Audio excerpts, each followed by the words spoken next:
Can you hear okay at the back? If you can hear at the back, please put your hand up. Okay, very good. So, it's very nice to be here in Johor Bahru for the first time. I had my arm twisted many times to come here, and because my arm was getting very sore, I decided I should come. So it's very nice to be here this evening to give a talk on happiness in this life and the next. As a young man, even before I was a Buddhist, I realized that there's only two questions you need to answer in life. Two questions a person needs to really concern themselves about. And that is the question number one, what is happiness? And number two, how to achieve it. Very often that I find that people live in the world, maybe for many, many years, and even though they may have lots and lots of wisdom about many things, what they don't know often is what is happiness, and happiness is having a nice glass of water when you're thirsty. Thank you very much.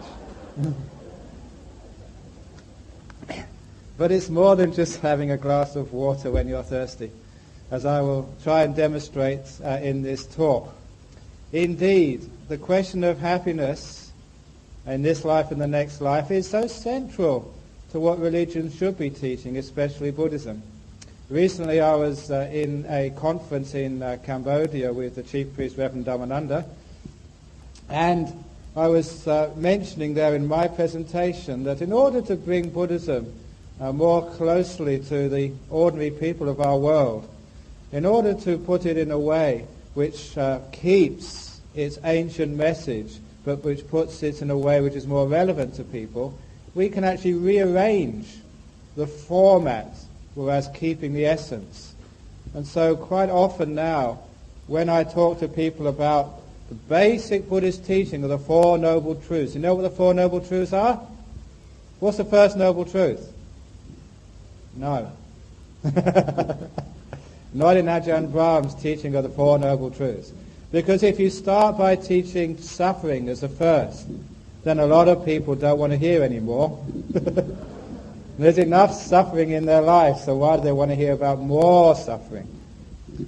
So instead of starting with suffering and the Four Noble Truths, actually I'll just pause a moment because I'm not sure if many of you have actually read books about Buddhism from Western commentators. Even very recently there was a book written by Pope John Paul II, which again misunderstood Buddhism as always talking about suffering, suffering, suffering.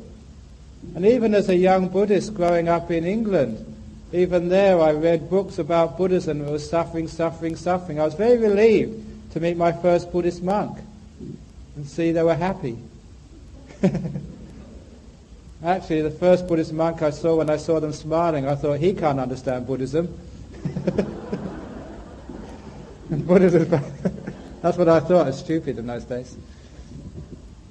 So, if we can repackage those teachings, we should understand that the first noble truth we should actually present in the world in a way which will draw people in is actually packaging the Four Noble Truths as follows. First Noble Truth, happiness.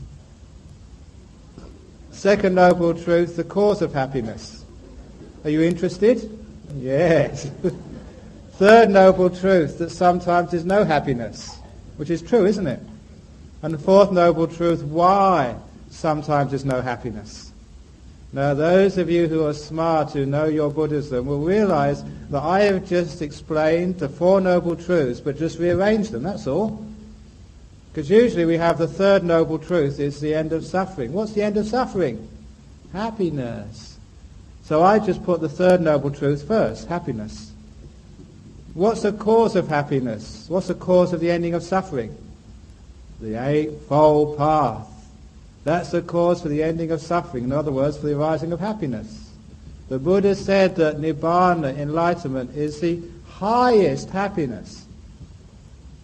Do you want to get ordinary happiness? Do you want to get big happiness? Or do you want to get extreme happiness? So the Buddha said that Nibbana is the extreme of happiness. So in this life, why don't you go for broke?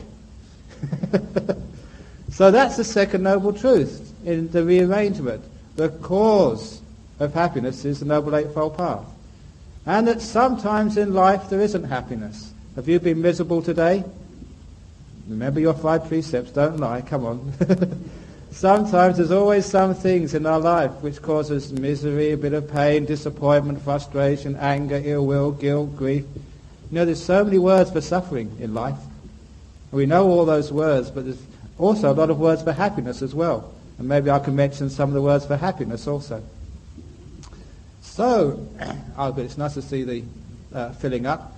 Again, sometimes if there's too many people, there's always room on stage. There we go.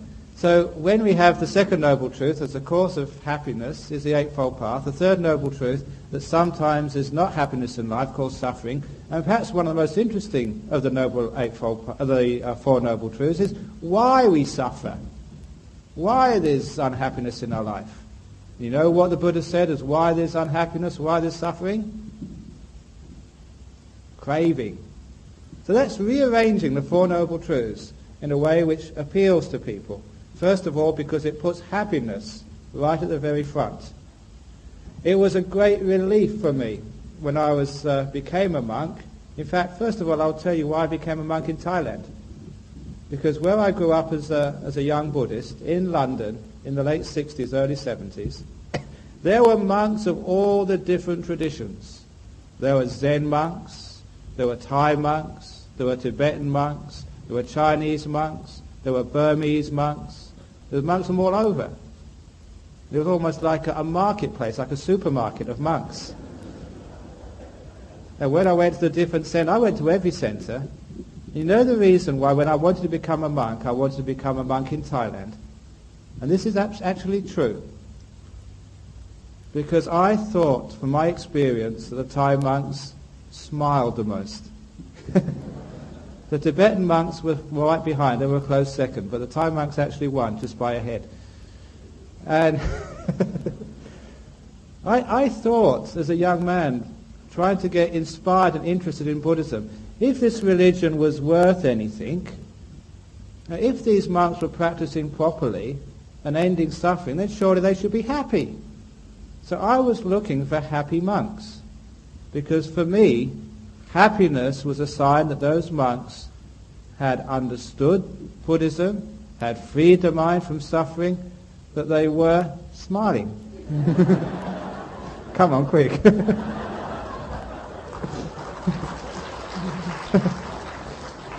Thank you. So fortunately I found monks who were smiling, and it was the smiley monks I followed. And I mentioned this in a little talk in Cambodia. Look, all the monks who are sitting in front of me, this is for you. That people won't go to your temples if you're not happy, if you're scowling at them, if you shout at them and you don't smile. Don't you like to be around smiling people? This is not just modern Buddhism, but in the Dhammacettiya Sutta, in the Majjhima Nikaya, this is actually quoting the time of the Buddha. There was a famous Buddhist supporter called King Pasenadi, the king of Kosala, who would often go to visit the Lord Buddha in his monastery, in the Jetavana. Sometimes we call it the Jeta Grove. Sometimes on pilgrimage to India you can go to that place. On his very last visit to see the Buddha in the Jeta Grove, King Pasenadi walked through the monastery where there was hundreds of monks, and they asked, where is the Buddha staying? And the monk said, he's staying in his hut. If you approach quietly and you knock on the door, the Buddha will let you in. Which he did, and he was the king after all.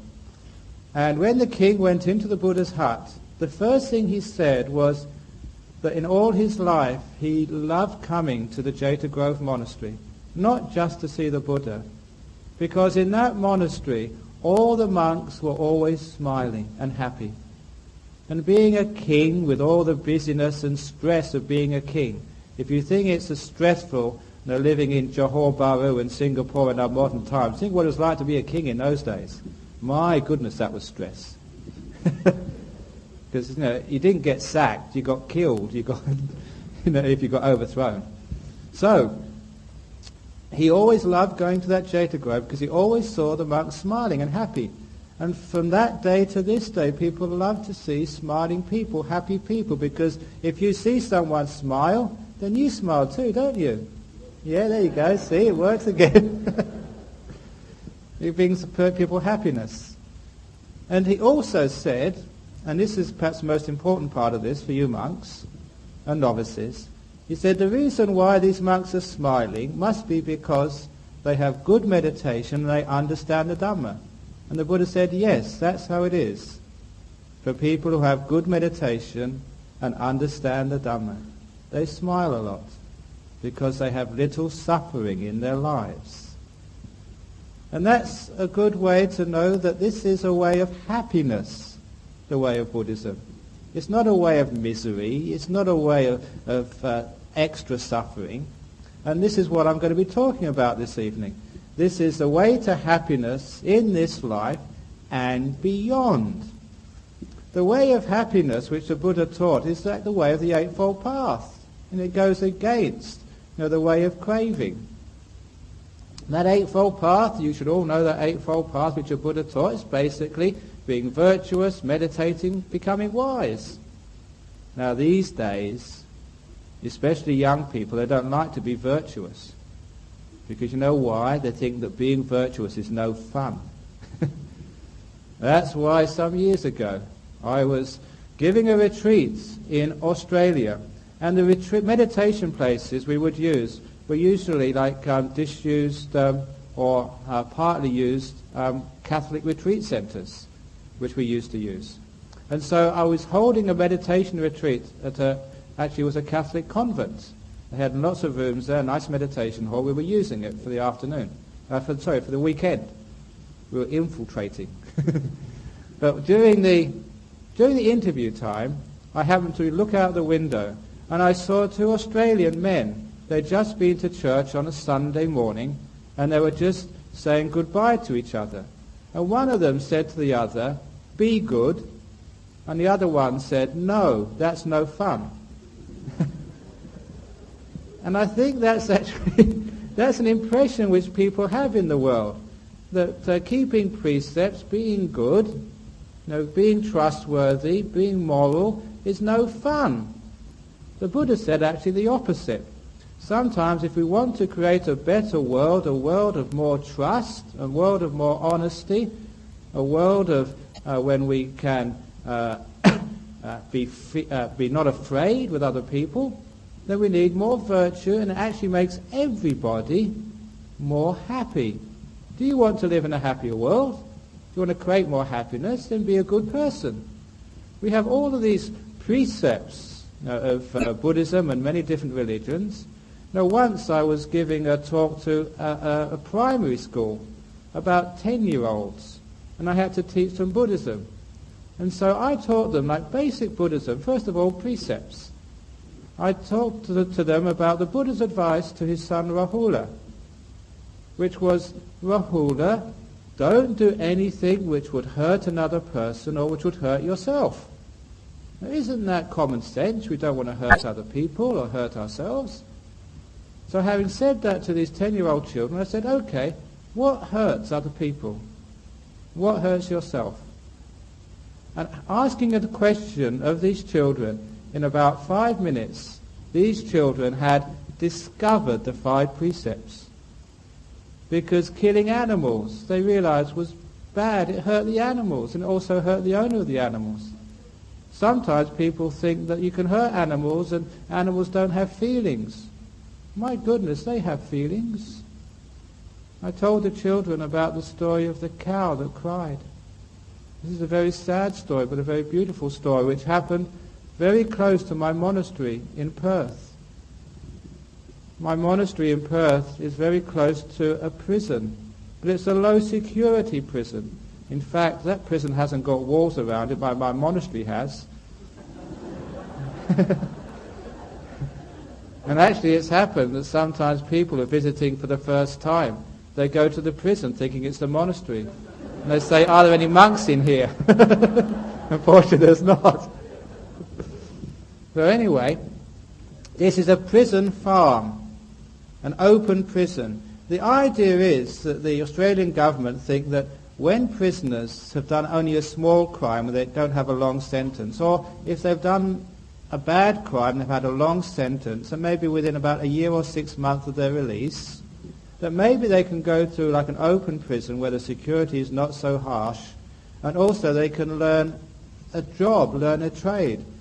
Because many people commit crimes because of poverty or because they haven't got a proper job or they can't find work. So they decided to try and train people in farming, because Australia used to have many, many farms. But farms in Australia, they don't grow rice, do they? They don't grow veggies and wheat. Farms in Australia grow sheep and cows and pigs. It was a livestock farm. And the government, I must admit here, is very stupid, because in this prison farm, they slaughter the animals on site. There's a slaughterhouse there. And you know who does the slaughtering? Prisoners. What a great training for what they're going to do when they're released. So one day, before my meditation class, a big Irish prisoner came to see me. He was very, very tall, very big, with broad shoulders, long hair and a bushy beard, and he had scars on him. Straight away I said, "Sir, you've come to the wrong place. This is meditation." Because I misjudged him. He said, no, I'm supposed to be here. Something happened in the last week, he said, which he wanted to talk to someone about. He knew I was coming. He wanted to talk to me about it. He said something had happened which had changed his whole life. But he wanted to explain things, first of all. He gave me his bio, his background. He said he was born in Northern Ireland in the city of Belfast. And many of you would know that's one of the most violent cities in the world. At least it used to be. He said, to make it quite clear to me, that he was first stabbed when he was only 7 years of age. He was in the school playground, he said, when a bigger boy, the bully, came up to him and demanded the money he had for his lunch. He said no. The bigger boy took out a knife, a big, long, sharp knife, and threatened this Irish boy, "If you don't give me your money for lunch, I will stab you." The 7-year-old thought, no one stabs each other in the playground, so he said no a second time. And the bigger boy never asked a third time, but just plunged the knife into this young 7-year-old's arm and drew it out again and just walked away. And this poor 7-year-old, in pain, in shock, with blood streaming down his arm, ran outside the school playground to his father in the house close by. His father was unemployed. And said, Dad, I've been stabbed." His father took one look at the wound and took his son into the kitchen, but not to dress the wound. The father opened a kitchen drawer, took out a long kitchen knife, gave it to his son and said, "Go back and stab the boy back." And he said that was the way he'd been brought up. He'd been brought up in a very violent city, in a violent family, and he'd been in trouble since the time he was 7. He'd been in and out of prisons, sometimes with very violent crimes, and he confessed to me he'd even killed a person. He was a violent man. He'd ended up in this prison farm. In the prison farm, the most sought-after jobs of all were in the slaughterhouse, because violent people wanted to continue being violent, to killing these animals. And he said, and this was confirmed by the other prisoners, the most sought-after job of all, the job that prisoners had to fight each other for, was the job of the slaughterer. And he said, "I am that slaughterer." He was tough. He'd fought his way to the prized job in the whole prison, the one who kills the cows, the sheep, and the pigs. He described the slaughterhouse to me. He said, in this big building, at the front are very strong stainless steel railings. They are wide at the entrance and they narrow down to a single channel to funnel the animals in until they can just pass through one by one. He said those rails are super strong because all the animals, when they are prodded with electronic prods or by dogs because none of the animals want to go in there. They know what's going to happen to them. They can hear death, they can smell death. They know that they're about to die. So they have to have electronic prods and dogs to force them through. And those rails have to be super strong because when something like a big cow is about to die, they try to escape. They use all of their force, all of their will to try and run away. Those rails are there to stop them. He said, where those rails narrow down, there is a platform on which he stands with an electric gun. That gun has got such a high charge that it's enough to kill the biggest of bulls, but no animal will stay still long enough to aim properly. He said all the time, the first shot from the electric gun is to stun the animal so that he can aim properly the next time. 1 shot's to stun, 2 to kill. And then the next animal, 1 to stun, 2 to kill. He said this particular day, which changed his life, they needed beef, steaks for the prisoners and the prison officers. So they were slaughtering cows. Many of these cows had already been through. He said when any animal, whether it was a cow, a sheep, a goat or a pig, when they came through to be slaughtered, they would whine, moan in the ways that the animals do. They knew they were going to be dying. They were screaming the way animals do. And they were wriggling, they were writhing, looking for a way out because they know what lay in front of them. But he said on this day, when they were killing cows, 1 cow came in to that narrow channel below his platform in a way which he'd never seen before. This cow came in silently. It didn't have a mobile phone, so please switch off your mobile phones. This cow came in silently. And number 2, it came in what Buddhists would say is mindfully. Just 1 step after the other with its head down, not trying to escape.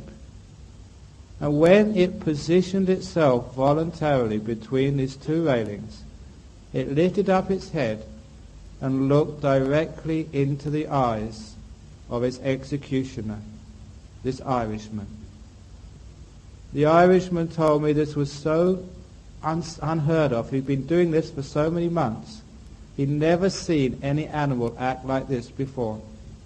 In fact, it was so strange. This animal was like looking right through him, getting eye contact and not allowing him to move his eyes away. He said he couldn't bring himself to aim the gun and stun that cow or even kill it. He said he didn't know how long that cow was looking right through him when he noticed something strange in the left eyeball of the cow. I don't know if you've seen big animals like cows or water buffaloes or bulls. They have very big eyes, maybe about 4 or 5 times the size of a human eye. They're huge. He noticed in the left eye of the cow, just above the lower eyelid, there was water accumulating. And he watched it grow more and more until it was too much for the lid to hold, and it started dribbling over the eyelid and down that cow's cheek. He said at that point he was absolutely confused. He didn't know what to do. He didn't know how much time was passing, but he couldn't do anything. He was frozen as he watched the same happen in the right eye. Water accumulate above the eyelid until it was too much for that lid to hold, and another stream of silver liquid was dribbling down the cow's right cheek. The cow was crying. And at that, this violent man of so many years, who'd been in and out of prison, who killed even a human being, let alone cows, threw down that gun and swore, as prisoners are wont to do, that those prison officers can do whatever they like to him, but that something cow is not dying. When he came to me, he said, I'm a vegetarian now. That cow had changed a violent murderer into being a vegetarian. It was the story of the cow that cried. Animals have feelings. Animals have emotions. Those of you who have cats or dogs, pets, you will know that. Now, once in our monastery in Perth, on the way to the monastery, one of our workers noticed a car had hit a small parrot, and that parrot lay dead by the side of the road. But he also noticed on a tree whose branch overhung the road, there was another parrot who was standing on the branch of the tree looking down at the dead parrot. Now you would know, or you should know, that birds like parrots, they live for many tens of years, sometimes 30, 40, 50 years, and they mate for life.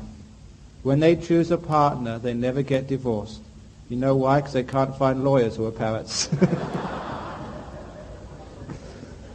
But nevertheless, they mate for life. Now, one bird was on top of the tree looking down at the other. When this worker went home in the evening, about 8 hours later, that bird on the branch hadn't moved. It was in exactly the same position, looking down at the parrot which lay dead. When he came to the monastery the next morning, the parrot was still there. That next evening, next morning, next evening, for 3 days, the parrot on the tree hadn't moved, was standing there looking down at someone who had died, who obviously was its partner, someone it had loved. The parrot was in grief. There's no other explanation for it at all. Animals do have feelings. I'm not sure if you've seen some of the documentaries about the animals who have been taught language. One of those animals was Coco, was a gorilla in New York Zoo, whose trainers taught him sign language. Because gorillas aren't very good speakers, but they're certainly good with their fingers. And they taught this gorilla how to communicate using sign language, which is usually for the deaf. And this gorilla could carry on a good conversation with you. How are you doing today? Oh, very well, thank you. How's the food in the zoo? Oh, not so good today. And they even found Coco the gorilla speaking to itself when no one was around, showing intelligence. Perhaps one of the most interesting of animals who I saw speaking was a parrot called Alex, who lives in St. Louis, United States of America, whose was adopted as a very young parrot by a psychologist who was very skilled in teaching children who were very, very slow learners, who are sometimes mentally retarded, teaching them speech using special techniques developed for children who had difficulty speaking or learning language. And she used this technique on the parrot. Now, you may all have seen parrots or minor birds, or in Australia, cockatoos, imitating one or two words of human language. But because of the training of this parrot had a whole vocabulary of words. And it started to use them intelligently. In the documentary I saw, these people were holding a conversation with a parrot. And the parrot was speaking, it was spooky. If you close your eyes, you think it was a conversation between two people.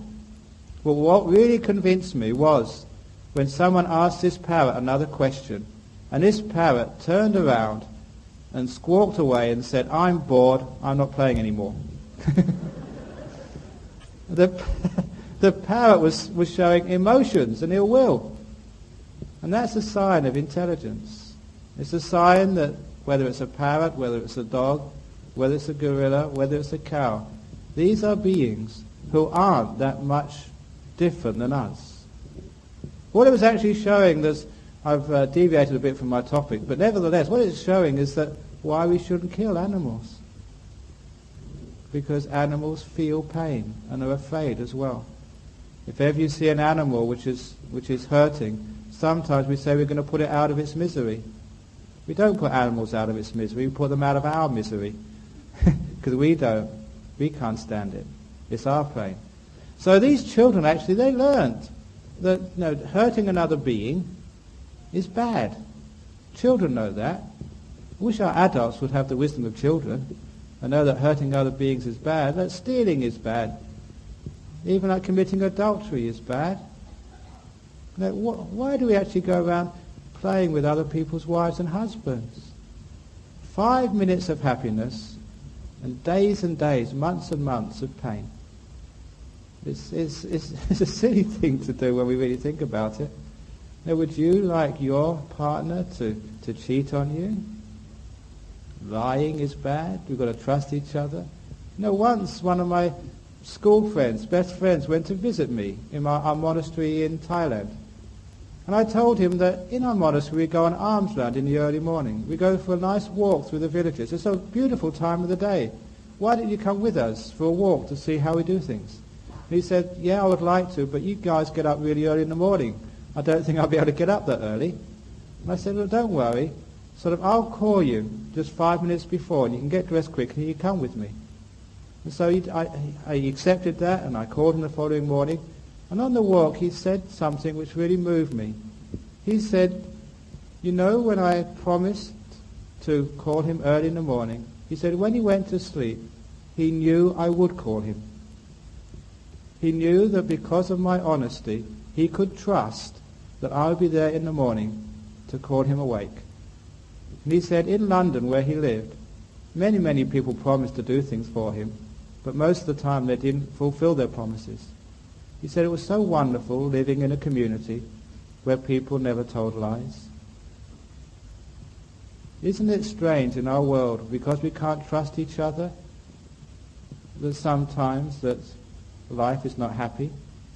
Wouldn't it be wonderful, especially in your family, if husband and wife, parents and children would at least keep that rule? They'd always tell the truth.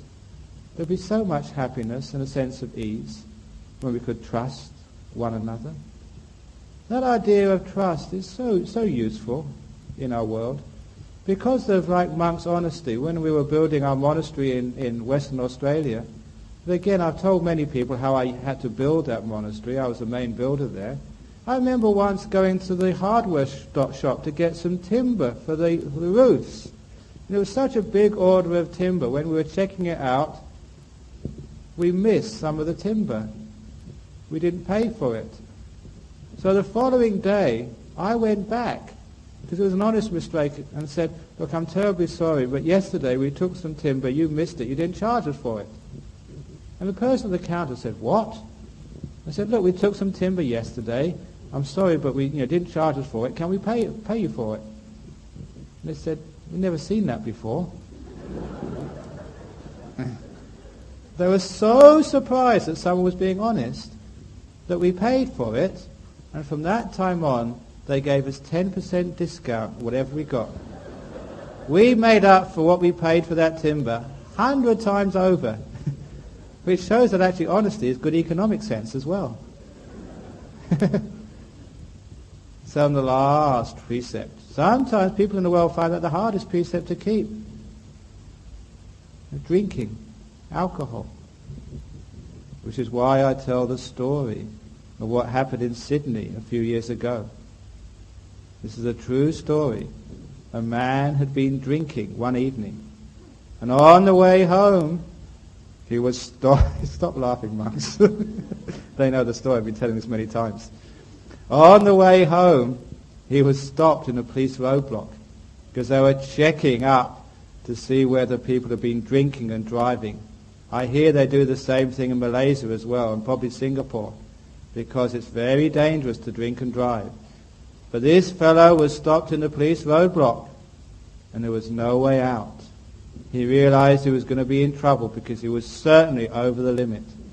And he waited and waited until it was his turn to get out of the car and blow into the breathalyzer tube. This little tube which tests the alcohol level in your breath, shows how much you've been drinking. And he was about to breathe into the tube when there was the sound of two cars colliding. Because of the roadblock, someone had been driving a little too fast, and they hadn't seen the cars stopped in front of them, and there was a rear-end collision, the sound of cars crashing together.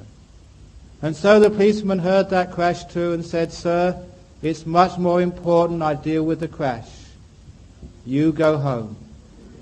He thought he was so lucky. He got so close to, if he'd have breathed into that tube, he'd have been over the limit for sure. He was so lucky, so he went back home. He wasn't lucky at all, because look what happened next. Early in the morning, he heard the sound of someone ringing his doorbell. He got out of the bed. He had a hangover. He had a bad headache because of drinking too much. And when he opened the door, he found two big Sydney policemen waiting outside. At first he was scared, but then he thought, I'm not driving now. They can't do anything to me. And all the policeman said was, "Sir, would you mind if we look in your garage?" And he said, "I've got nothing in my garage." "Sure." So he opened the door of his garage. And when he opened the door of his garage, he almost had a heart attack. Because it wasn't his car in the garage, it was a police car. He'd been so drunk, he got into the wrong car. They had an extra car at the police roadblock where they were missing one. Oh, he was in big trouble. And that's one of the dangers of drink. So you can see why we keep the 5 precepts. So that never happens to us. And on another note, I've been telling everybody in each of the cities I've been going to, because there's a danger present in Malaysia and in Singapore. I know that many of you, because I've been giving lots of talks about realms beyond man, about angels and also ghosts. And I know how Chinese people are very afraid of ghosts. Usually they're not really worth being afraid of, this natural phenomenon. But there is one ghost which is around today, especially in Malaysia and Singapore, which is very, very dangerous. And I'll come here to warn you about this. This actually is the real ghost. It really does harm.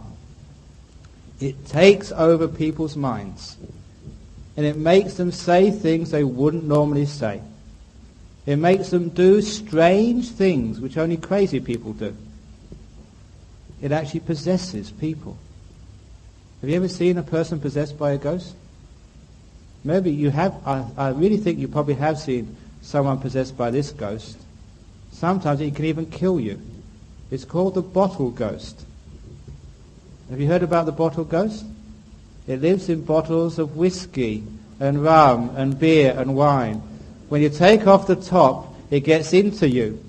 And it makes you say things you wouldn't normally say and do things you wouldn't normally do. And sometimes it can kill you. It's called a bottle ghost. So beware of the bottle ghost. That's why they call alcohol spirits, isn't it? Be careful of the bottle ghost. If you might see your husband do that sometimes, get possessed. So if you see anyone drunk, say, that's the bottle ghost again. Take it over someone. So the reason why we keep precepts actually is to be happy. You know, I've kept my precepts as a monk for 28 years now. I enjoy keeping precepts. Sometimes people think, why are you keeping all your precepts as a monk? Especially in these days. Shouldn't we actually adapt to modern times? Shouldn't we change things because it's not the same as India 2,500 years ago? But in my tradition, we keep those rules. You know why? Because it makes you happy. It's strange, isn't it? As a monk, I can't have sex. I can't watch the World Cup. I can't see any television or radio or music, except the Wayfarers. That's okay. And there's so many things. I can't eat what I want. You have to eat everything you've got. and sometimes in the same bowl. Sometimes you actually get something you like, and you have to put something you don't like on top of it. Sometimes on your spaghetti you get custard. On your curry you get ice cream. Oh, but never mind. So you can't even eat what you want as a monk. So why do you do this? And why do you live as a monk like this? Because you're happy. It's a strange thing that the monks who keep their precepts the strictest, in my experience, are the happiest ones. The people who keep 5 precepts strictly in life are the happy people. Check it out for yourself. If you see a happy person, ask, why are you happy? What we're actually saying now is something which the Buddha found. One of the great ways to happiness is being a good person. Because being good, the 5 precepts, the root of them, the core of them, is not doing anything which would harm yourself or harm another person. Isn't that common sense? That's why sometimes people come up to me and say, Ajahn Brahm, that I can't keep the 5 precepts. Too many. I say, okay, don't worry, just keep 2 precepts. I say, okay, I can do that, 2 precepts. Don't do anything which harms yourself. Don't do anything which hurts another person. Wouldn't that be a wonderful way of living? If you hurt another person, sometimes by saying rotten things to them, calling somebody donkey face, or calling somebody rude names. Why do we do that to people? We want to hurt them, don't we? That's breaking your precepts. That's breaking the basic 2 precepts. So instead of actually doing anything which is harsh speech, rotten speech, criticizing people, you don't get anywhere that way. Instead of criticizing people, if you want actually to help somebody, do what's called in Buddhism positive forgiveness. Very, very powerful practice. Sometimes, we talk about compassion and forgiveness, but just forgiveness by itself is not enough. You try to forgive your husband, and he'll do the same again, won't he? Does he? A lot of times that happens because we haven't got the positive side to it. Or your children. Positive forgiveness means when somebody does something wrong, don't shout at them or call them names, that's hurting them. Don't punish them. But instead, praise them, encourage, compliment them on every time they do something good. In psychology, we call that positive reinforcement. I read in a wonderful article about a group who were treating some children who had a stomach disorder because they couldn't keep their food down. Whenever they ate, they would vomit it out almost immediately. And many of these children in hospital had to have drips on their arm almost continuously because they couldn't eat solid food. And one of the groups which had great success worked like this. I had a whole group of these children with their parents, nurses and helpers. When any child kept their food down for more than a minute, 60 seconds, they timed them. They'd have a party. They get out the funny hats and these little things you blow through which curl out with a feather on the end. They put on the child's favourite music. They get out some ice cream and cake. They throw a party and start dancing because the child had kept their food down for more than a minute. You know what happened? That child, being the centre of celebration, felt so good that the next time they kept the food down for a minute and a half. They wanted that experience again. The next time 2 minutes, 3 minutes. They cured the disorder by rewiring the nervous system through the desire for praise, desire for love, through positive reinforcement. If you want to change your husband or your wife, if you want to change your children, that's how you can do it, through positive reinforcement. You can actually create happiness in other people and also create happiness in yourself. That's one of the problems in our world, that even our leaders always want to punish and have revenge, tit for tat, because they're afraid of forgiveness. If we forgive a terrorist, if we forgive a rapist, if we forgive a murderer, they'll just do the same again. The Buddha said, hatred doesn't cease by hatred, it only ceases by forgiveness. But it has to be positive forgiveness. Encouraging the good in another person. Praise gets you everywhere, is my motto. I was told a story about an American man. At his funeral, his wife got up to tell her experiences about the man she'd lived with for so many years. She said, like any human being, sometimes he felt sick, sometimes he felt sad, sometimes he was depressed. But she said whenever he got depressed, he would always take out a piece of paper from his wallet, which he'd got from the time he was in primary school. And this was a story how he got this piece of paper. One day in primary school, there was an argument in the class. The children got upset and angry at each other, and it almost looked like there was going to be a fight.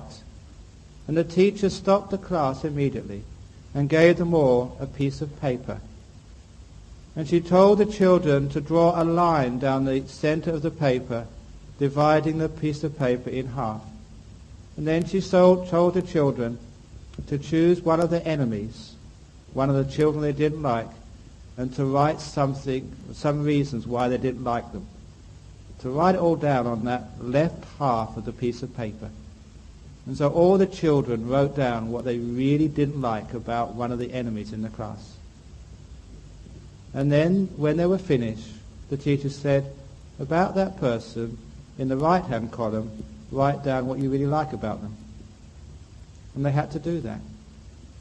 So every child had a piece of paper which another child had written about what they didn't like about them and what they did like about them. The teacher collected all those pieces of paper and tore them in half along the line. All of the negative comments, what the children didn't like about each other, she screwed up and put in the waste bin. And then the pieces of paper which showed what other children did like about them, she gave out to the children. So each child had a piece of paper where another kid in the class, who was their enemy, had written what they really liked and cared for about that person. Number one, all the altercation that day finished there, as every child realized even their enemies liked them. And the wife said, my husband had kept that piece of paper throughout his whole life. Whenever he was upset, even sick, depressed, fed up because something happened at work or at home, he'd get out that piece of paper and read it about one of his old friends actually cared for him and liked him. And he kept that throughout his whole life, and that saved him from so much depression and misery. And after she finished her oration, about 7 or 8 people in that funeral ceremony stood up and took pieces of paper from their wallets and purses.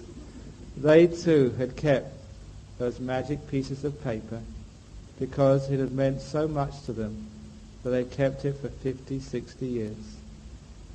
A little bit of praise goes a long, long way.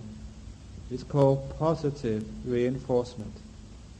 In fact, when I was building our monastery, when I was doing the plumbing work for our monastery, I was a great plumber as well.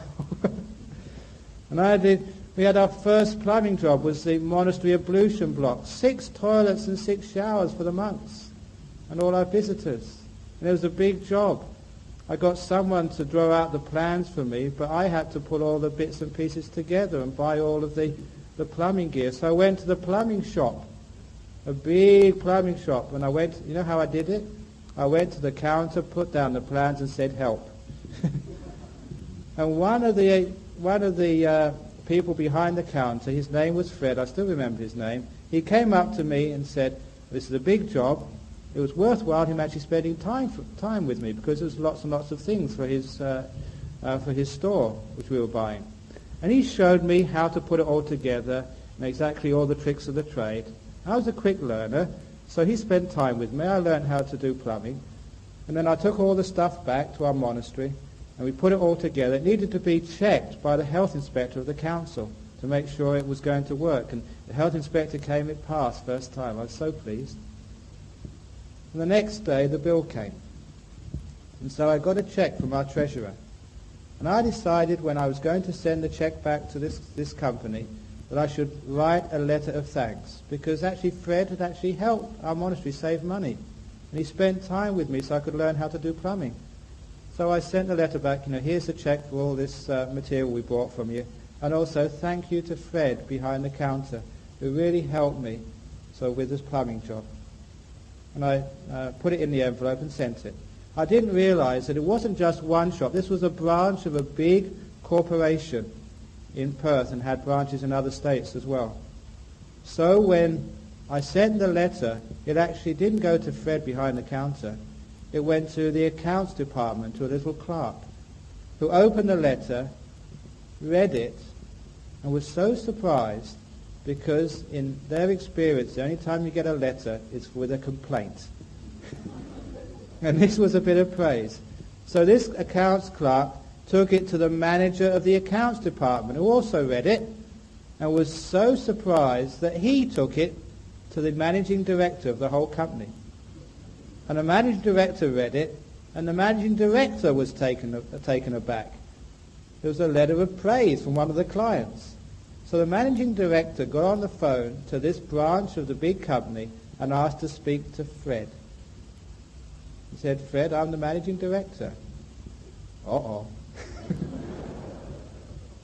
I've just got a letter. Oh dear. I hope I haven't done anything wrong. Someone has just written to say thank you for all of the great service you've given. Customer service, Fred, that's what it's all about. Oh, thank you, sir. This is the way ahead. Oh, yes, sir. Very good, sir. Now, how much are we paying you? We can do better, Fred. Thank you very much, sir. Keep it up, Fred. They had a conversation like that. The MD of the company rang up the little person behind the counter to praise him. As it happened, that afternoon I went into that shop because the part I'd got was too small. I needed to replace it. Ahead of me were two big Australian plumbers with shoulders as wide as pickaxes. They were big, they were strong, and they were ahead of me in the queue. But as soon as Fred saw me, Brahm, come over here. And he gave me service before these other two plumbers. When the two plumbers complained, one of the others said that they just got a message from the managing director, and they told me what had happened. So Fred was very happy with me. And he took me behind the counter where people aren't supposed to go. And he said, what do you want, Brahm? And I said, this part I've got is too small. I need a bigger part. No trouble at all. He changed it. And I said, what's the difference? Because it's much more expensive than the part I'm giving in. And Fred said with a big smile, Brahm, for you, there's no difference. And so he got this big part almost for free. It just shows you that praise is good economic sense. And it makes you happy, doesn't it? How many times have you been praised today? How many times has someone said something good to you today? How many times have they told you off? Isn't it stupid in our life? We don't praise each other enough. We tell each other off in so much time. Try positive forgiveness. It's not doing things which harm or hurt other people, but it actually encourages people, especially your kids, your children. Please, please, please encourage them and don't always criticize them. You know, it's the examination time now, isn't it, in Malaysia? All your children are doing their O-levels and end-of-term exams. I used to be a school teacher. One year, as obviously would happen, one of the children in my class came bottom of the class. They came 30th of a class of 30. And they were so upset and so depressed that I decided to be compassionate. I went up to them and said, you know, what you've done is called a heroic sacrifice. You've taken that position so no one else needs to take it. You're like a bodhisattva. You know, you're someone who sacrifices your own happiness for the sake of others. Actually, you deserve a medal for your heroic sacrifice of coming bottom instead of coming top. It's easy to come top, but actually to take that terrible position and to face your parents and other teachers. Oh, you're a bodhisattva. And when I said that, they thought I was crazy. But the kids stopped feeling sad and started laughing. It made him feel better. So I was giving him a bit of praise in a difficult situation. You know, next year it was somebody else's turn to be the bodhisattva. So if your kid comes bottom of the class, someone has to come bottom. It doesn't mean they're stupid. And if they become bottom of the class, there's always something they can do with their life. They can always become monks or nuns. Sometimes we're so desperate we'll take anybody. So what we're actually saying there is that praise instead of blame, encouraging. The same with you. A bit of positive reinforcement is a wonderful way to create happiness. So when you go home tonight, go and find something you really, really like about your husband or your wife and tell them. Say, no, darling, I really, really like you and love you for this, that, and the other. You try that and see the results in your home life. First of all, they say, you must be crazy, but just say, I've just been to a talk by Ajahn Brahm. Okay. But they'll like it, they'll love it. Praise gets you everywhere because it encourages. That's the way I run my monastery in Perth. Sometimes the monks, I give them a job to do, they make a real mess of it. I could do it much better, but I don't say anything. But when they do it right, I really praise them. And then they try harder next time. Praise is the way to encourage people. There's too much blame in our society. And that's why we feel so much stress, why there's no happiness in our life. It's bad speech, it's bad thoughts. It goes against the Eightfold Path. No wonder it leads to suffering. So we can still get progress in our world. We can still strive for excellence, but not through criticism, through praise. So as we practice in these sorts of ways, we're understanding like how to be happy in this life.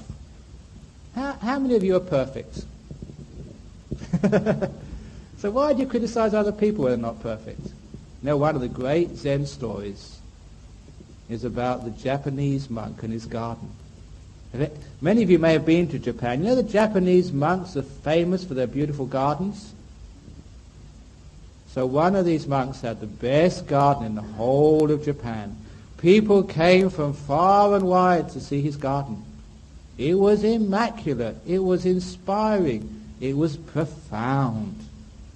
So one day an old meditation monk went to see this garden, only arrived too early. So he thought, I'm going to watch this monk and find out his secrets, why his garden is the most famous in the whole of Japan. So this old monk hid behind a bush. And a short while later, the gardening monk came out with 2 big bamboo baskets. The garden was like, it was a courtyard. And in the middle of the courtyard was a big plum tree with spreading leaves. He went out into that garden, and one by one he picked up all the leaves and twigs which had fallen the night before. But before putting them into the basket, he would look at them. If he thought the leaf had a wonderful, beautiful color and had a correct shape, he'd put it in the good basket. The same with any twigs as well. And any leaves and twigs which were ugly, deformed, the wrong color, he put in the rubbish basket. This way he carefully selected leaf by leaf, twig by twig, as he went to clean up the garden. After spending 2 or 3 hours meticulously picking and choosing each leaf, he went and threw all the rubbish leaves in the compost pile behind his monastery. And then he had a cup of tea to prepare himself for the most important part of beautifying the garden.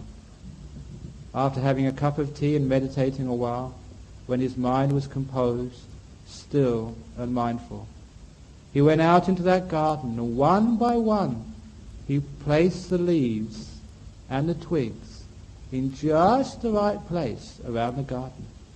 Sometimes he would put a leaf down, he'd stand back and look, and it wasn't quite right. And he'd move it just a few degrees. Then it was right.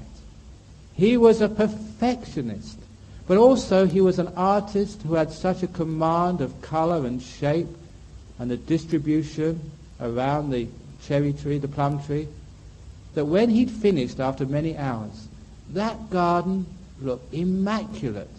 It looked a work of art.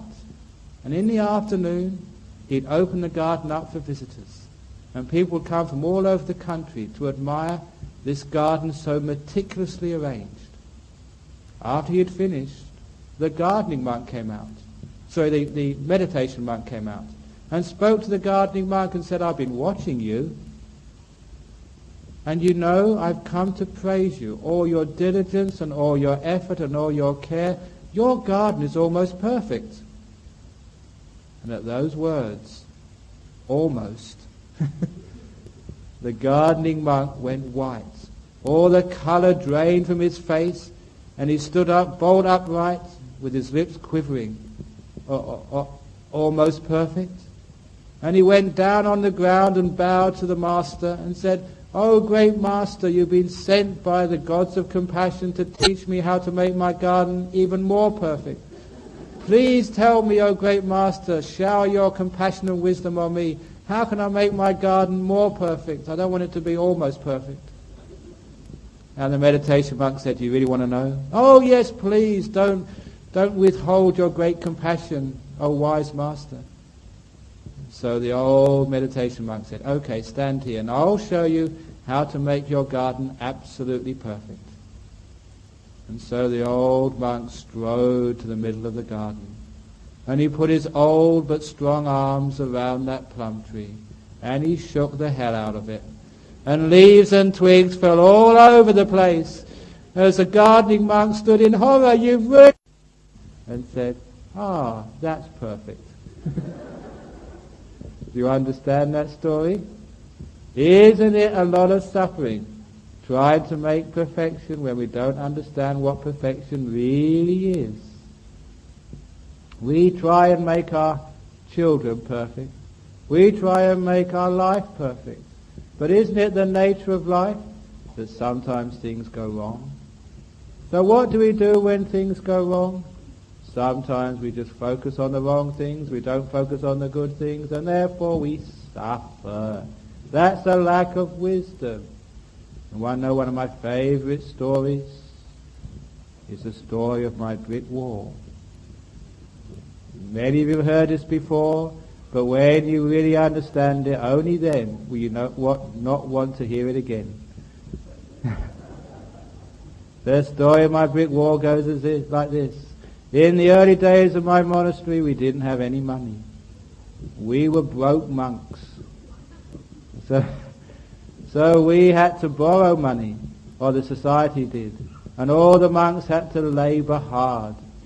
We had to work so hard in those days, not only plumbing, but I also had to learn how to lay bricks, how to put on a roof. You know, it's said in Buddhism that no blood has ever been shed in the progress of Buddhism. That's wrong. I shed much blood when I was trying to nail in things into the timber and I missed. Much of my blood has been shed on that monastery, so it's not true that there's been no blood shed in the course of Buddhism. My blood has certainly been shed.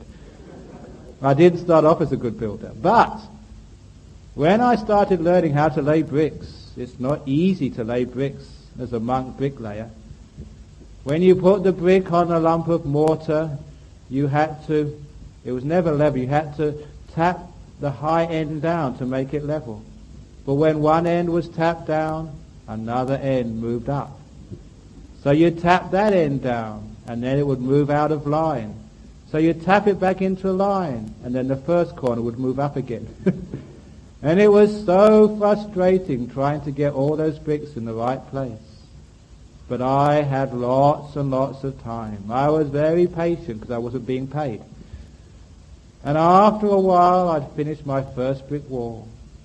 I made sure every brick was perfect, so I thought.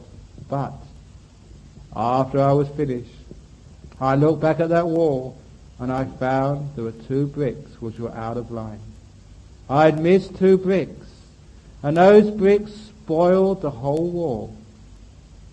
In fact, I was so upset at the wall because the 2 bricks were wrong that I went to my other monk, the senior monk at that time, and I asked him, "Can we get some dynamite and blow it up so I can start again? Can I get a bulldozer and push it over?" Because those 2 bad bricks spoiled the whole wall. And I was so upset at my workmanship. I'd made a mistake, I'd messed up, and everybody could see it now. So any time there were visitors coming to the monastery, I'd always take them somewhere else, so they wouldn't see my horrible brick wall. And it was for 3 months I suffered. 3 months I was disappointed. 3 months I was embarrassed. Until one day someone came and saw that wall. I was with them. They said, "That's a beautiful wall." I said, "Are you blind?" "Have you left your glasses in the car?" I said. And they said, "No, I'm not blind." I said, "Can't you see those 2 bad bricks which spoil the whole wall?" And they said, "Yes, I can see the 2 bad bricks, but I can also see the 998 good bricks as well." And that hit me like a brick. Because for the first time in 3 months, I was looking at bricks other than my 2 mistakes. For 3 months I could not see any other bricks except the ones which were out of line. As soon as someone told me, I could see something more. It's strange that every time I passed that wall, my eyes would be drawn like magnets to my mistakes. And that's all I could see. When someone told me, I could see there was more to that wall. And once someone told me there was 998 good bricks, the wall didn't look so bad anymore. In fact, it was still there. I didn't want to destroy it from that time on. But I realized that was almost like a parable of life. Isn't it the case that sometimes we make 2 mistakes and we feel so upset, so sad? In fact, some people even commit suicide because of 2 mistakes in their life. Why do they commit suicide? Because those 2 mistakes are all they can see. And they are blind to the 998 good things which surround those mistakes. Sometimes you can get divorced from your partner. Why? Because of 2 bad bricks they've done. And you forget all the good things they've done. Some years ago I was in KL and I was giving a talk at the university there. And at the university somebody asked me a question. They'd been married for about 3 or 4 years and their husband had just lied to them. And they said, "I can't trust the man anymore. What should I do? Should I leave him?"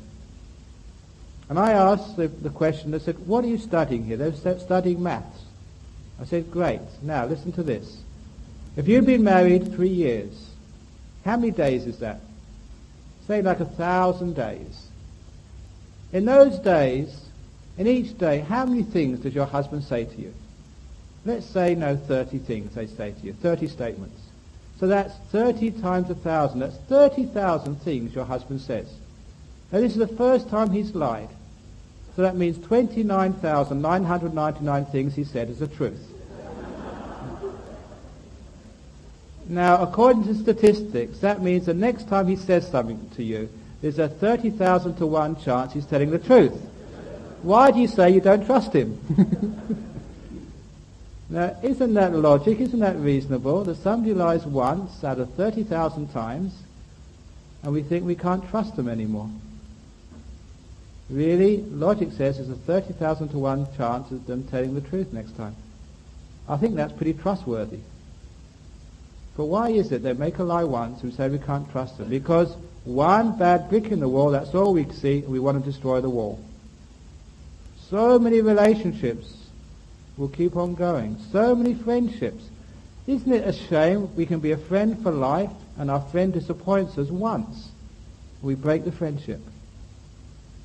We've got no forgiveness. Why can't we forgive? Because we can't see the whole wall. That's why I wanted to destroy the wall, because all I could see was the mistakes. I didn't think it was worth saving. We don't think sometimes our marriage is worth saving. Our friendship is worth saving. We don't sometimes think we're not worth saving, because all we see is our mistakes. That's not the way to be happy. If you want to be happy, be wise. See the whole brick wall of life. Things go wrong. What do you expect? The real garden, the perfect garden, like that monk who shook the tree, is nature. Have you ever seen in a forest all the trees growing in lines and rows? I don't mean a rubber plantation. I've seen too many of those. I mean a natural forest, a jungle, a rainforest. In a jungle, a rainforest, the trees go all over the place. That's why it's beautiful. They're not perfect trees in a real jungle. That's why it looks wonderful and beautiful. That's why it's natural. the nature of people to make mistakes. What's wrong with making mistakes? Who hasn't made a mistake? I've made many mistakes.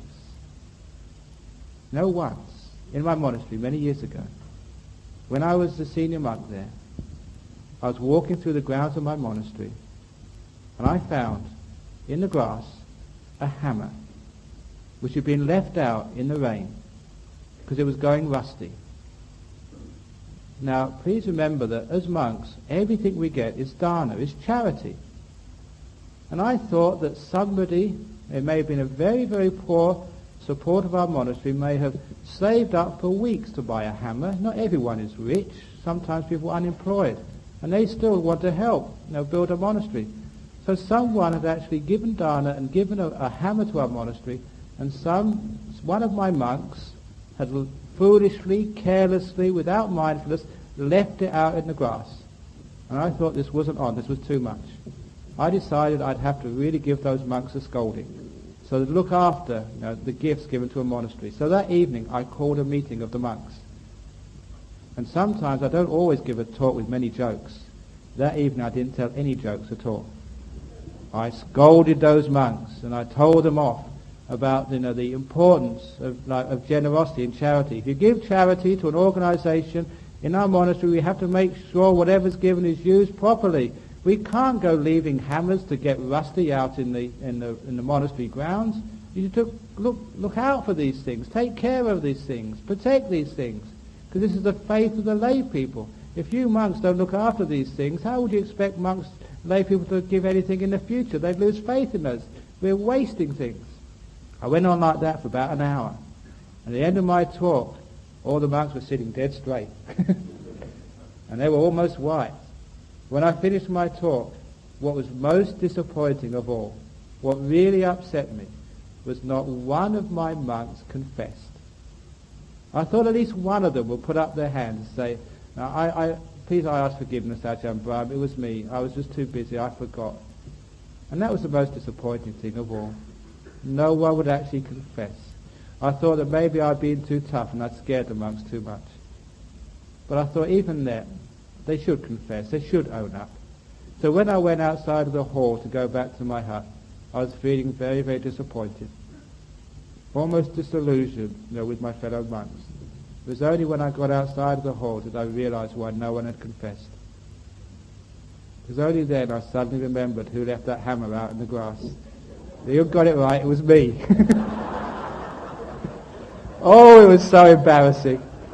I'd forgotten about it. It was me who left it out there. It was only after I'd scolded all the monks for an hour and told them off. And I had to go back into that hall and ask all the monks to come together again and tell them. Oh, that was terrible. But it's true. We all make mistakes sometimes. And they didn't throw me out of the monastery. So don't throw your wife out the home when she makes a mistake. Don't throw your husband out. Don't throw your children out when they make a mistake. Have compassion. Encourage people to try and do better next time. Forgive the faults, encourage the goodness.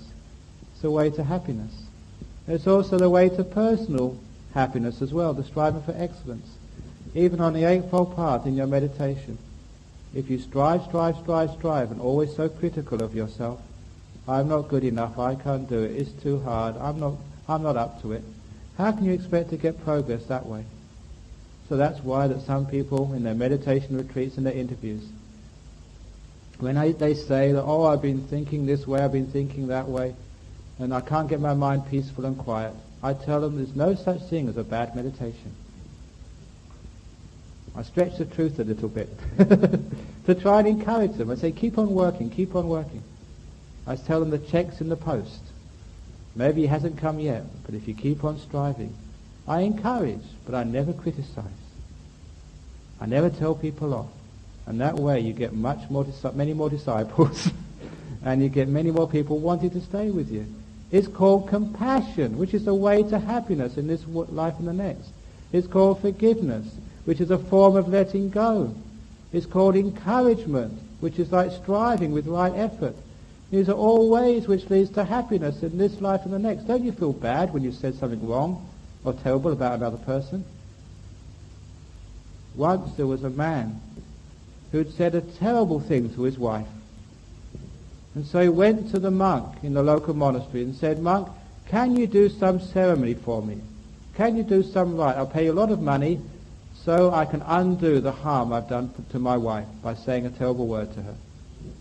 And so the monk said, okay man, disciple, devotee, I can do a ceremony for you which will undo all of the harm you've done to your wife as long as you follow the requirements of the ceremony completely. He said, first of all, I want you to go to the market and buy a chicken and bring it back to me in the temple. But on the way back from the market, buy a dead chicken. On the way back from the market, pluck that chicken. Take all the feathers off so that when it comes to the temple, it's already plucked. So this man didn't know what the monk was up to, but went to the market anyway to do this Buddhist ceremony of undoing bad karma said to your wife. And so the chicken ceremony. Have you heard about this in Buddhism before? How to actually undo bad karma to your wife. It also works if you'd said something terrible to your husband or to your boss or to a friend. It actually is a ceremony which can undo the bad karma. It's true, it can be done. So so he went and bought this chicken from the market, and on the way home he followed all the instructions. He plucked all the feathers out and gave it to the monk. And the monk said, okay, you've performed the first part of the ceremony. You've got to come back in the morning to complete the second half of the ceremony. And so the monk put the chicken in the fridge. And then the man came first thing in the morning, said, now the second part of the ceremony, because it hasn't worked yet. My wife is still angry at me. She's not talking to me. He said, of course, you haven't done the second part yet. And so the second part is this, said the monk. Now here's a chicken back. Now I want you to walk back to the market on the same way you came, find all those feathers and stick them back in. And that's the only way it would work. You could undo the bad words which would come out of your mouth. And he said, I can't do that, I can't do that. And the monk said it was teaching him an object lesson. Once the words come out of your mouth, you cannot catch them and put them back in again. So that's why you have to be very careful the way you talk to each other, because once they leave your mouth, they're gone forever. So if you're going to speak some words, always speak kind words, gentle words, praising words, encouraging words.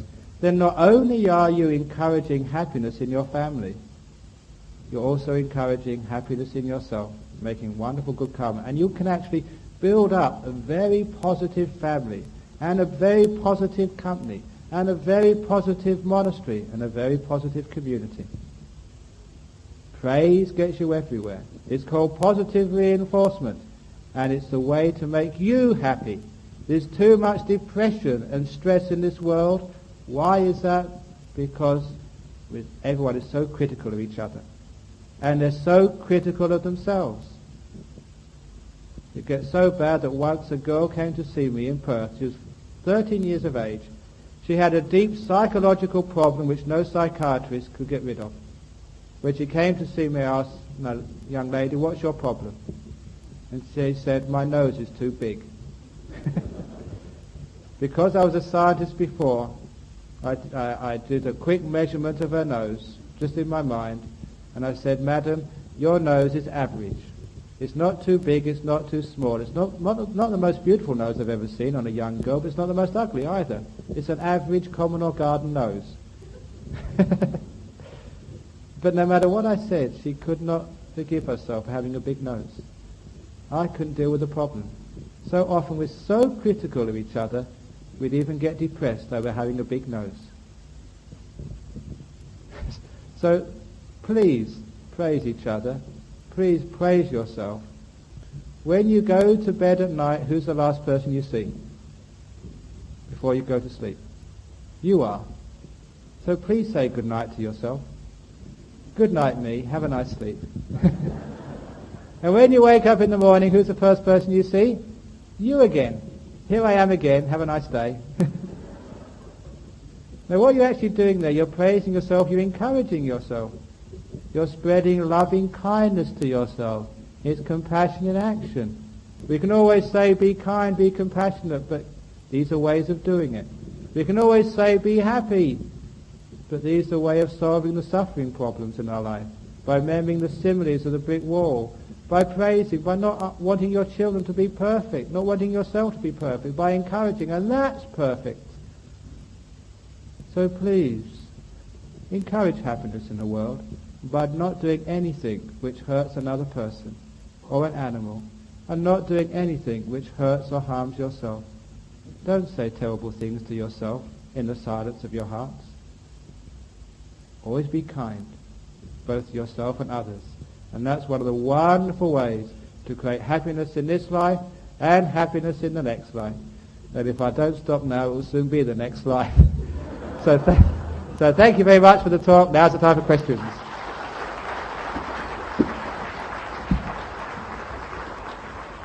Thank you very much, Ajahn Brahm, for that entertaining, inspiring talk. So now it's the time for question and answers. The questions come from you and the answers come from Ajahn Brahm.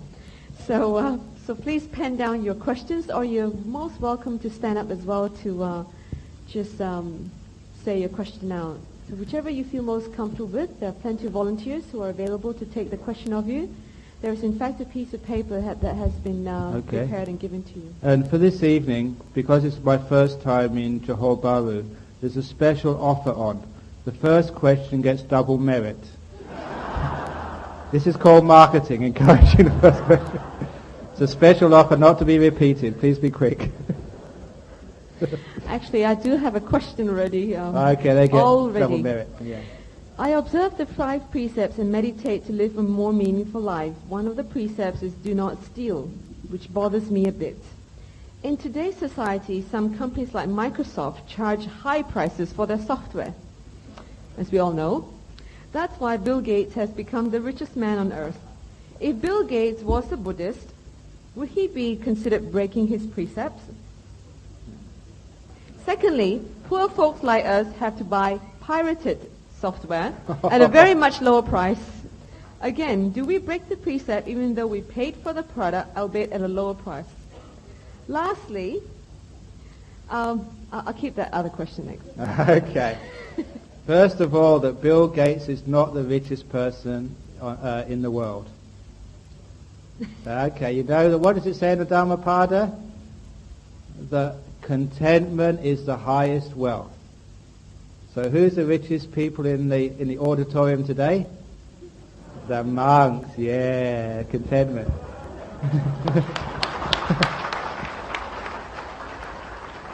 I want to write to Forbes magazine and complain that I'm never in the world's richest 300. It's really unfair. So first of all, no, Bill Gates isn't rich. So he may be sort of lots of money, but that doesn't make you rich. But like breaking the precepts, that sometimes we say that everyone else does it, therefore it's okay. But then everyone else will go to hell and you will join them. So please don't just be like sheep and just think because everyone else does it. It's wonderful to take a moral stand on such things, because you usually find the slippery slope argument. If you take a sort of a loose stand on things like, the Windows is charging too much money, therefore I can steal pirated videos, pirated software. The next thing you start to say is the government charges too much tax, therefore I won't put in all of my earnings on the tax return. But sometimes if there's a product and we really need to buy it, we should actually pay the money for it. It doesn't matter, it's up to them to decide what that price is. It's our choice to buy it or not to buy it. There are other products available, like Linux, I believe. So does that mean we can't buy all these DVDs anymore of the best movies? Their DVDs are like this. Like I'm a low-tech monk, so you have to explain these things to me. Well, Malaysia is the biggest producer of pirated DVDs of digital video discs, something like VCD. Okay, if it's DVDs of Ajahn Brahm, then you can pirate as many as you want, especially the CDs. But no, I mean, it is still taking what's not given. And so if it's pirated copies or pirated software, you just pay a bit of extra money and do it as like a donation, because you're a Buddhist and you want to do the right thing. You do want to do what's good. Because if people don't take a stand and always do the right thing and never actually cheat in business or cheat in life, never cheat on their husband or cheat with their children, if we all follow that path, then wouldn't the world become a more honest place? Well, can we pay 5 ringgit for a DVD and then give the 10 ringgit extra to the monastery?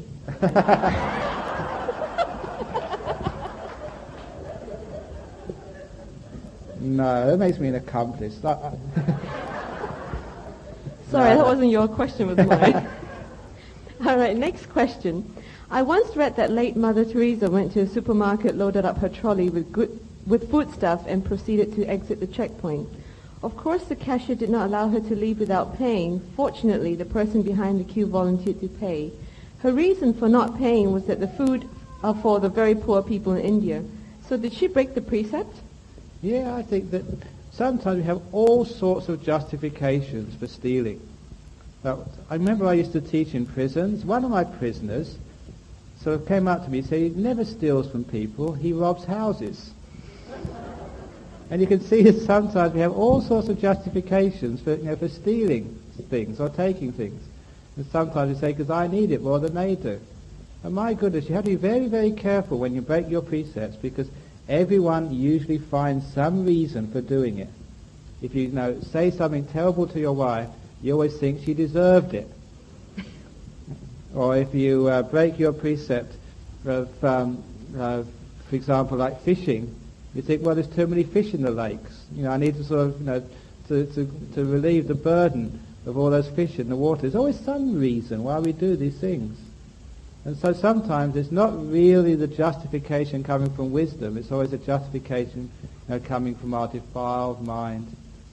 So the Buddha said actually never to steal, no matter what reason. Even actually to give to the poor, because actually you're just encouraging sort of the poor to steal. So there's other ways. The best thing that Mother Teresa would have done is actually to ask the supermarket, look, I've got many poor people. Can you please help? And someone like Mother Teresa, the supermarket people would help and actually give things for her. That when our monks first went to the Western countries, some of the monks wondered that there's some Buddhists in England and America and Australia, but they don't know how to look after monks. They don't know how to bring dana. They don't know how to put food in their alms bowl.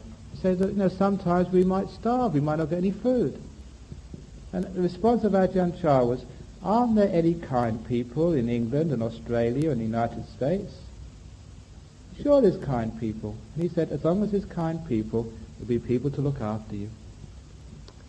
So we didn't need to steal. We didn't need to buy things, because there's always many, many kind people who would always look after you. And that's actually trusting on compassion and kindness. So if you ever really need something, you don't need to steal. My father was a very inspirational man. He was like an atheist. He wasn't a Buddhist or a Christian. But he once told me, he said, son, if you ever need something so badly you're thinking of stealing it, don't steal it. Ask me, I'll buy it for you. And he was a very poor man. I remember once, in our apartment, our flat, we called it in England, that they had a pound note which was on the mantel shelf above the fire. And a mother started crying because the pound was so much money to them in those days. And they're very, very poor. We never used to bother about locks on our door, because we actually were hoping that burglars would come in and take pity on us and leave us something. All right, next question. Is it wrong to kill to save? I have a dog that's attacked by maggots, and is it okay for me to kill the maggot to save my dog? Yeah, okay. Yeah, sometimes we get in those situations where it's a bit too late. We get in these awful situations where we can't do the right thing because we've left it a bit too late. Now, obviously, that dog, we'd have some sort of sore. We should have looked after our dog a bit better, to make sure it didn't get into any fights, checked it every now and again, and to catch that wound before it got infested with maggots.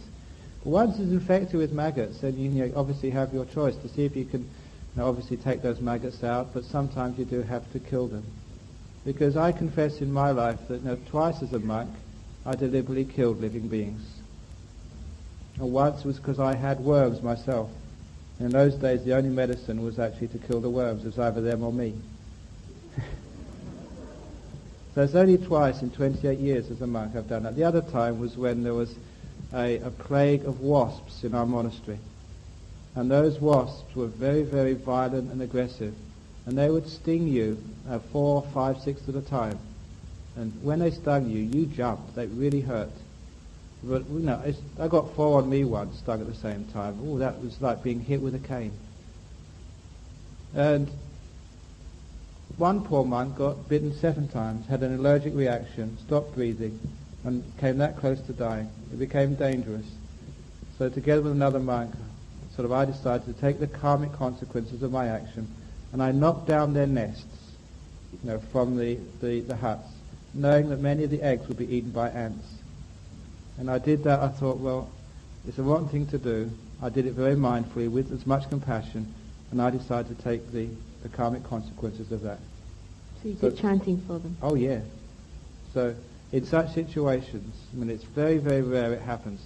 But, there's 2 situations I put my hand up which I did that. So it's okay for this poor man to kill the maggot? Yeah, I think so, yes. But do compassion on the maggots first of all. And please next time look after your dog and don't let it get to that situation again. Yeah?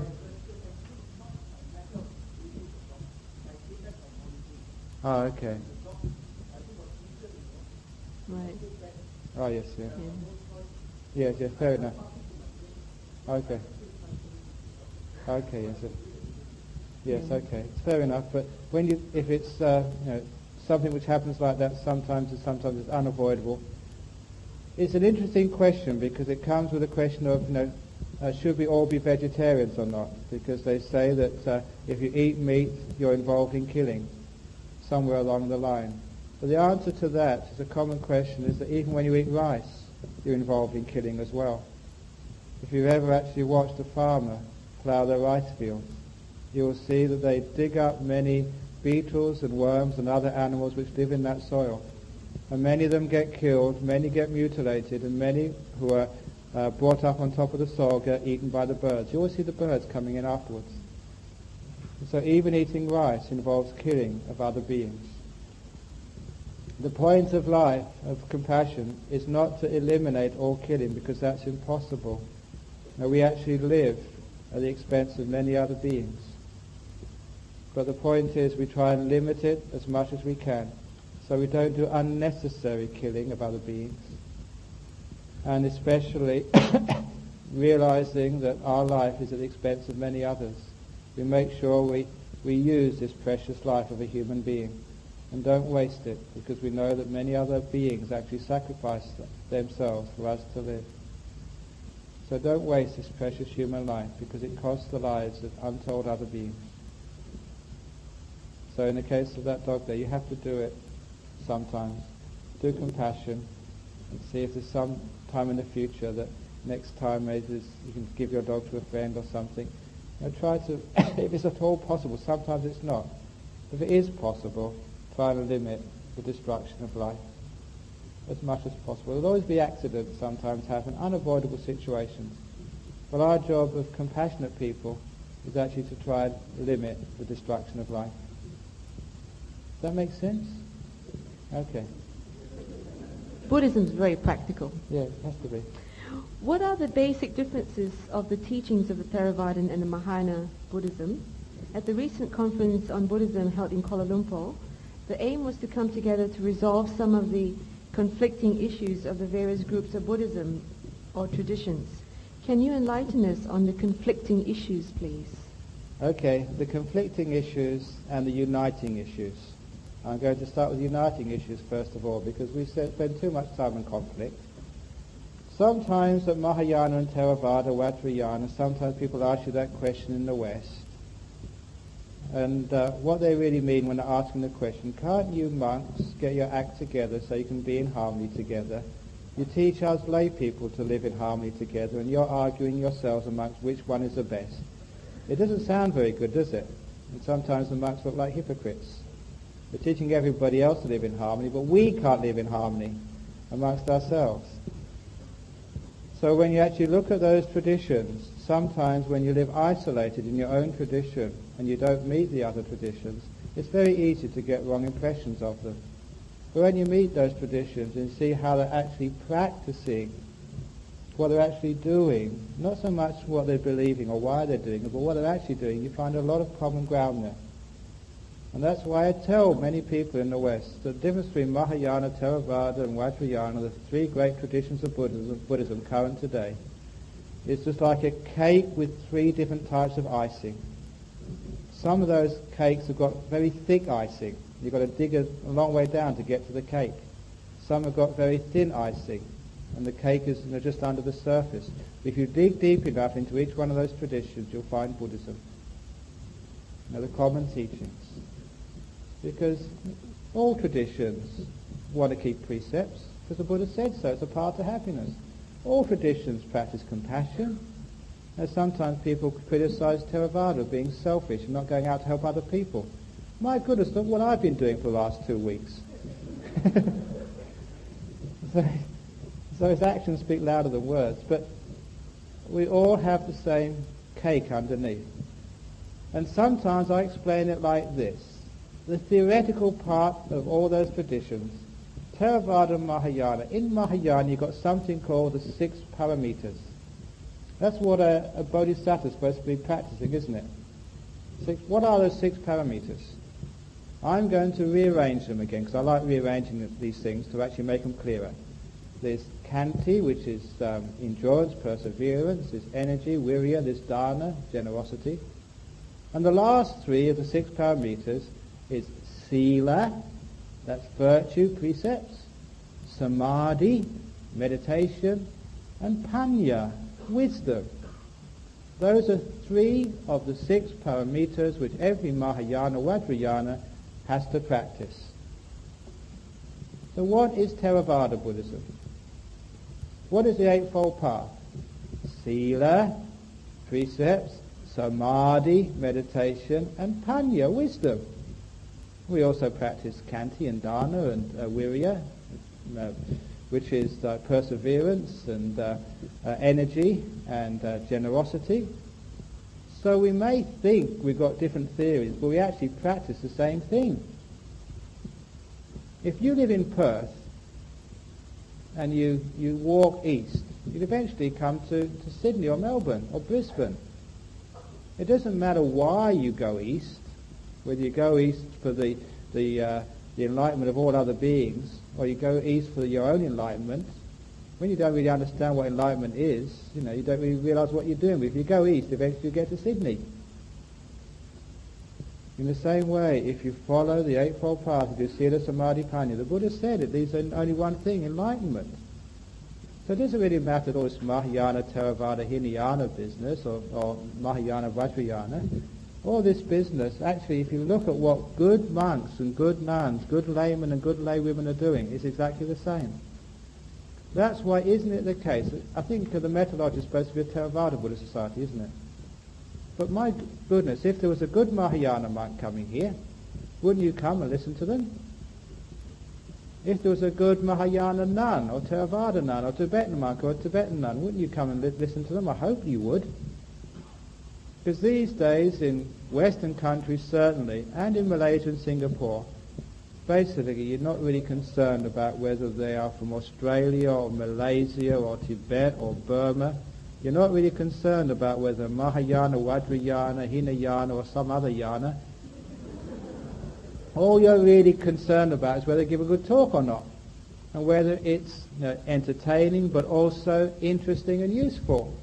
Something you can take back into your lives and become better people. So sometimes it's a wonderful time of our life when all the traditions are coming together.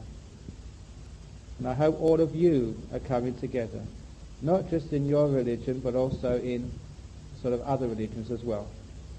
One of my favorite stories is the story of the old man and the violin.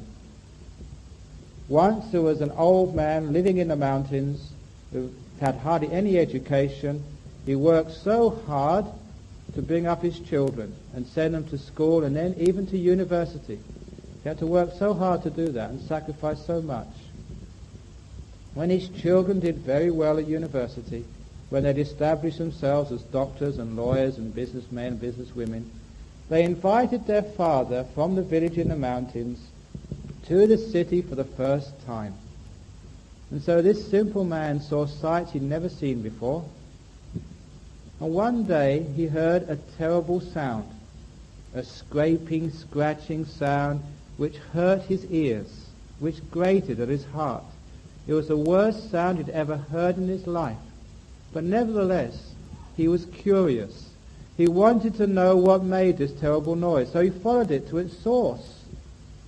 And in the back room of a house, he saw a young boy trying to play a violin. He was a novice, he was only just beginning to learn, and that's why he made a terrible noise.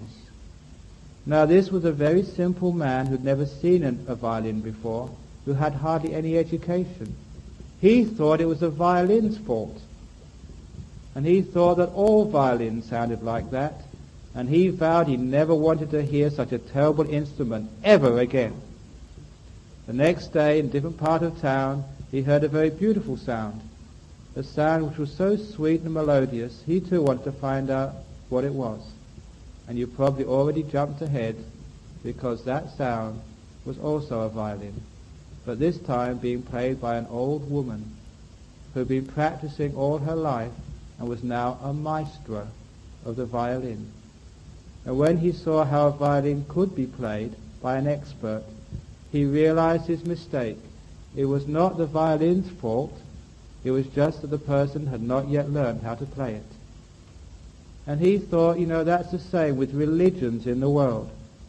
Sometimes we can blame religions, whether it's Islam or Buddhism or Christianity. Usually we blame the religions we don't belong to. And he said it's not religion's fault. Very often it's because people haven't learned how to play their religion well yet. But the next day, he heard a sound which was even more beautiful than the sound of the maestro playing the violin. It was more beautiful than the sound of the river after a rainfall, more beautiful than the birds in the forest in the early morning, more beautiful than the sound of the wind through his village. And what do you think that sound was, which was the most beautiful sound in the world? That sound was the sound of an orchestra. And the reason why it was the most beautiful sound in the whole world were two reasons. First, every member of the orchestra was a maestro of their instrument. They learned to play their instrument so well, so beautifully. Even the little man who plays a triangle, ding, he was an expert of the triangle. But more than that, having learned how to play the instrument well, number two, in an orchestra, they'd all learned how to play together in harmony. That's why it's the most beautiful sound. And he thought, wouldn't it be wonderful if all the religions in the world, Theravada, Mahayana, Hinayana, Islam, Sunni, Shiites, Hindus, Christians, Protestants, Catholics, Jews, whatever, wouldn't it be wonderful if all the religions in the world, having learned how to be maestros of their instrument, then all learned how to play together in harmony? That would be the most beautiful sound.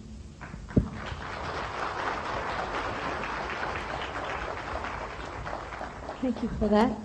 Ajahn Brahm, you had written some essays, and it's actually been published as the Lay Guide to Monastic Rules for Theravadan Tradition, which talked about monks and money.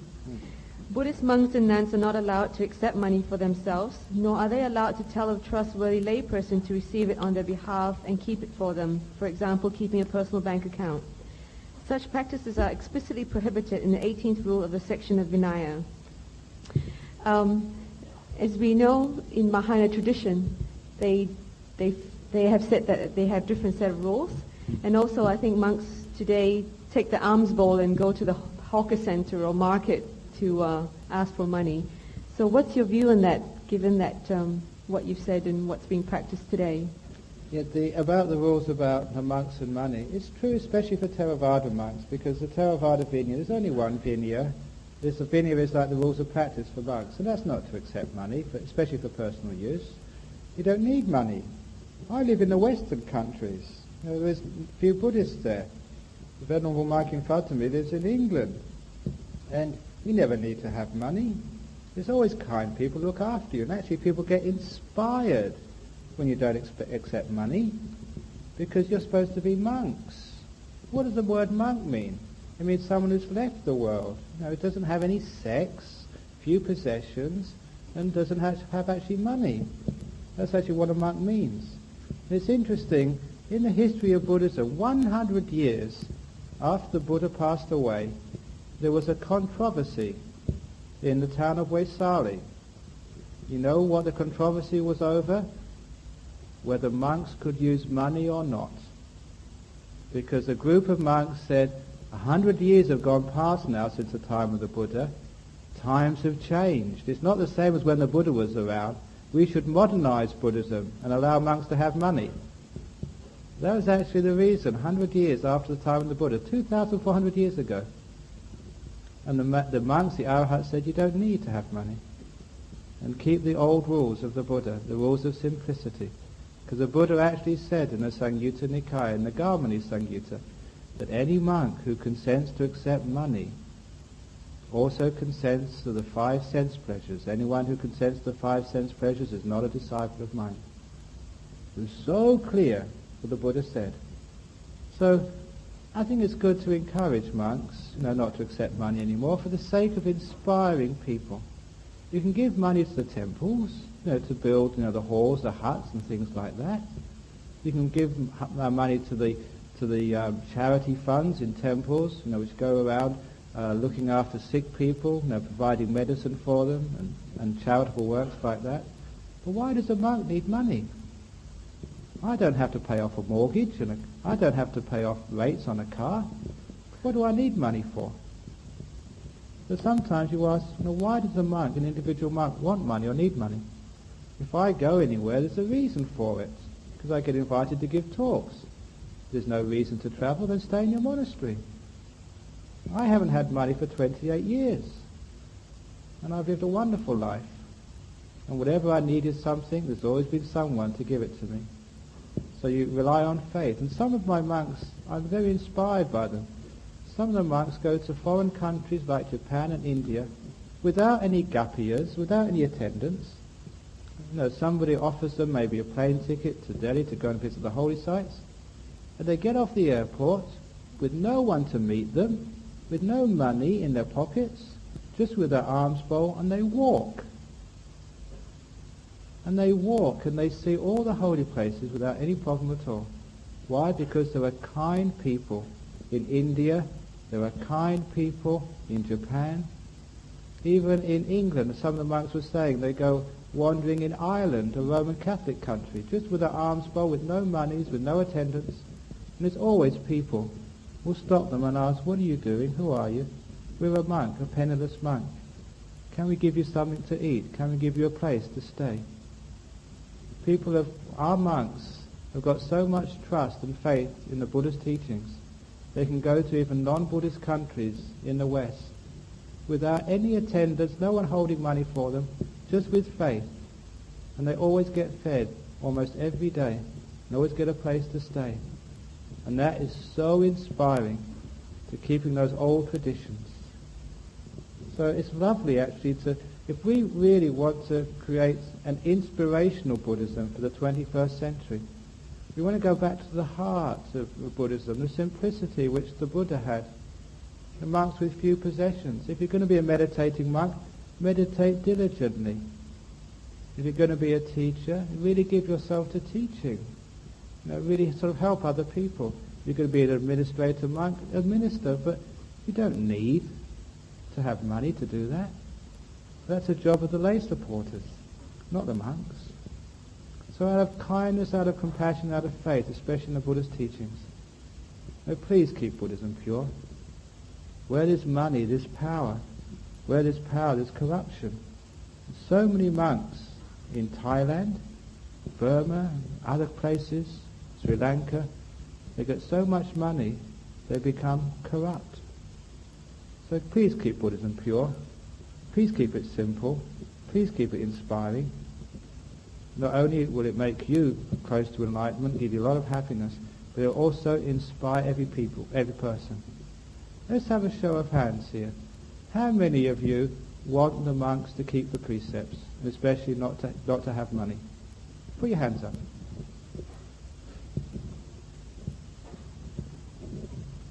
Monks, have a look around, see how many people with their hands up. Okay. Put your hands down. How many people, put your hands down, how many people want monks to have money? Got one.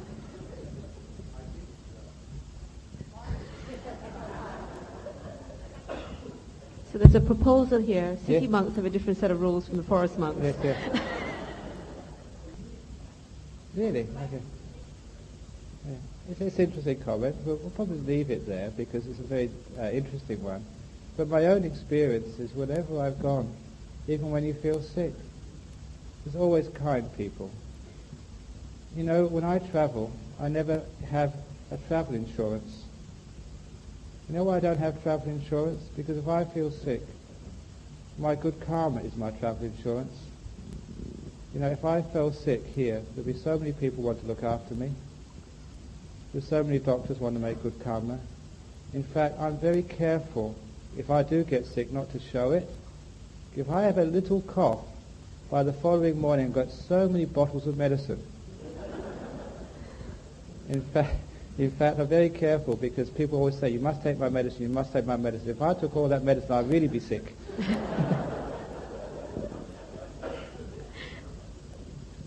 It is true. I know many monks who stay in the city as well. I spend a lot of time in cities these days, in my travels. I travel a lot. Never once have I needed money. Never once. For 28 years. So I think even city monks, try it and see. See if you can actually go without money, say for a year, as a city monk, and see if it works or not. See if you can go travelling without money. See if it works. So we have all theories of what it should be like, but sometimes the practice is always more powerful than any ideas and theories. Anyway, next question. We're trying to... How do I regain the trust and confidence for the one that I love most, yet had lied to me before? And how do I overcome the fear and the frightened heart of uncertainty? Okay, first of all, that assuming the brick wall is very powerful. They've lied to you once, but how many times have they told the truth? You know, in a relationship, sometimes we don't think it's worth saving. That's why we give it up. Sometimes when people get guilty, they don't think they're worth forgiving. That's why we always feel guilty. When we feel depressed, we don't think that life is worth being happy about. That's why we get depressed. And so, if you have a relationship with someone, sometimes you don't think it's worth saving. That's why you don't want to forgive them. If you actually see their good qualities, see the other bricks in the wall, see the other things they said about you, not just the one lie or the two lies or the three lies even, not just the one or two bad things. What else have you shared in your whole life together? And can't you forgive another person? Aren't we supposed to spread loving kindness to all beings? If your son lied to you, or your daughter lied to you, would you say, get out of my house, never come back again? It is interesting that the way we have love to our partner, to our husband or our wife, is so different than the way we have love towards our children. The love towards our husband and wife, even though we go to such a great length to choose our partner in life, our husband or wife, in fact it's the biggest decision we make in our life. We spend more time choosing our wife or husband than we do choosing our car. And some people even go test driving these days. My goodness. But at least they really go and choose. And they spend all this time choosing their partner, but they don't spend any time choosing their children. The children just come into your life and you don't know what you're getting, where they come from. They karma from their past. But even though we don't choose our children, we will love them forever, no matter what they do. I've seen many children go to jail. They're such bad people, but their mother and father, the mother especially, will always go to visit them. Mothers never give up on their children. It's wonderful to see. It's inspiring, even though some of those people are just terrible kids. But we so easily give up on our husband, so easily give up on our wife. Can't we change the love we have to our partner into the same love we have to our children? The love you have to your child is called unconditional love. You'll love them no matter where they go, no matter what they do. If they're good, that's wonderful. If they're bad, they're still your son, their daughter. You still love them. Wouldn't it be wonderful if we could do that to our partner in life, our husband and wife? To say to your husband, to say to your wife, darling, the door of my heart is always open to you, no matter what you ever do. I'm your husband. I will always love you.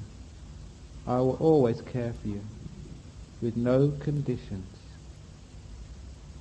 My goodness, that's raising the bar of love to a sublime level. That's forgiveness.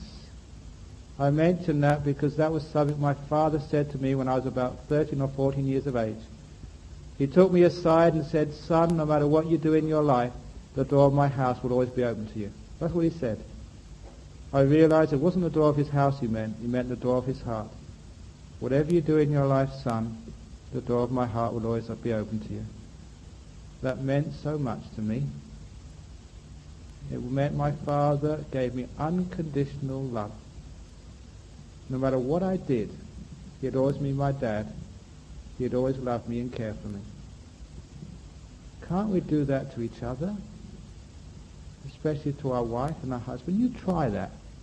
You have the guts to say to the one you've chosen in life, no matter what you do, wife, husband, the door of my heart will always be open to you.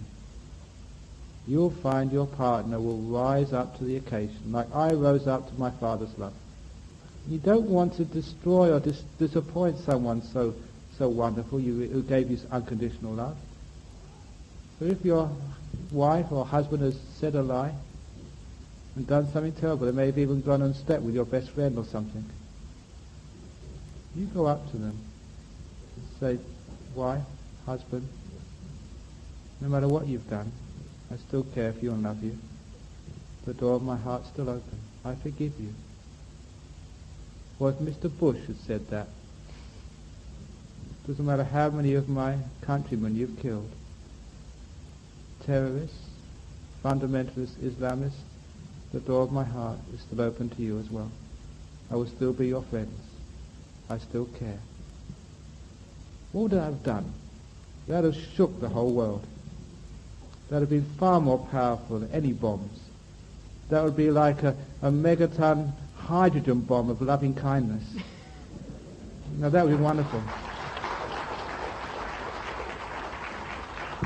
Right. So if you want Mr. Bush to do that to the Iraqis, you do that to your wife. We have 3 more questions in 5 minutes. Okay. Parents usually say they have gone through life much more than us. However, sometimes what we're seeking for, probably in a relationship with our partner, it's not what our parents expect us to have due to their own good reasons. To not agree with them, does that mean we're being not filial? Okay, it's the differences of parents and children. Please talk with your children. Please talk with your parents. Please listen when you're talking, both of you. And please be kind, because sometimes it's so hard being a child. Sometimes you need that freedom to make mistakes. And it's actually to learn for yourself. Sometimes parents can be so controlling of their children, and sometimes children can be so stubborn they don't listen to their parents. So both of you, should actually increase, your wisdom, your hearing, your listening. And sometimes, you have to choose a partner wisely. Sometimes when you fall in love, that's probably the worst time to choose a partner, because love is crazy. Love is blind. What you love, you can only live with for a few months, but you've got to. What you don't see yet, you have to live with for a long time. Often where do you fall in love, you young ones? At a disco, candlelit dinners, under the moonlight, anywhere where it's dark. And the reason you fall in love where it's dark, because you can't really see what you're going out with. And sometimes your parents can see much more than you see. So if you want to choose a partner in life, look at her when she first wakes up in the morning. Look at her in the middle of the day. You actually see what she's really like, or what he's really like. So listen to your parents because they've got a lot of wisdom. But also the parents listen to the children. And sometimes we all have to learn by our own mistakes. And so sometimes the parents have to let their children make mistakes and be there for them afterwards. Sometimes that's giving your children freedom to learn. You can't control them forever. You know how birds look after their children? Sometimes the birds go without food for days on end. They look after their nestlings, the little birds, so well until they're old enough to fly. And once they're old enough to fly, they kick them out of the nest and they can never come back again. They really know how to let go, birds. But you people, you human beings, you worry about them for the rest of your life.